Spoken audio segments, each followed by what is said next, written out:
Hey everyone, welcome to Family Roots, where we talk about all the fun computer stuff that help us do family history.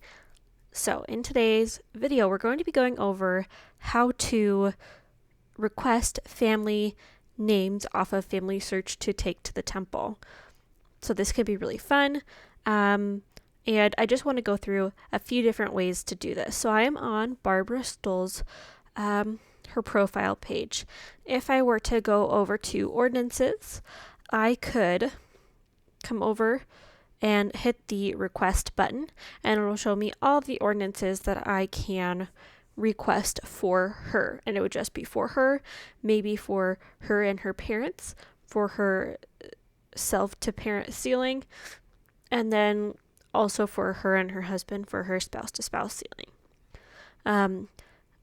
We'll go over what happens when you click this request button a little bit later, but I want to show you another way to do it. We can go, if we click on family tree, it'll show up her family tree. And then we have a bunch of more green temples. So it just brings up her and her husband because her husband's ordinances have been completed.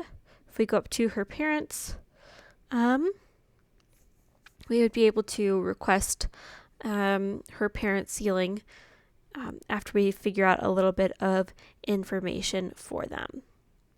So from here, I'm going to go back to the Green Temple by Barbara Stoll and click request. This is just going over who you can do ordinances for, who you can submit ordinances for, descendants of your ancestors, you can do for your immediate ancestors, your immediate family members, as well as cousins, but you should not submit any famous people, those gathered from unapproved extraction projects, any Holocaust victims, and if you have someone who is born within the last 110 years, you do need to have permission from their closest living relative or family member. So here's a little bit more information if you want to. I'm going to click accept because it looks like they were born about 210 years ago. So there we go. Her ordinances I have just requested. If we go up to temple, click my reservations. Here we have Barbara Stoll, and I will have these ordinances for about 2 years to be able to complete. A few things, you do need to have a standardized place of where they were born, where they died. Any of those things will work, even marriage, for you to be able to have enough information to request those names. The temple will show up as yellow if you do not have that information, and it does need to be standardized. So if it's put in there and it's not standardized, then it will not count.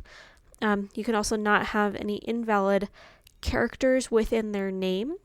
So if you have like a comma or a parentheses, it may not work. So a few things to keep in mind when you are inputting names into Family Search. But that is all for today. I hope you really enjoyed this video, and happy hunting.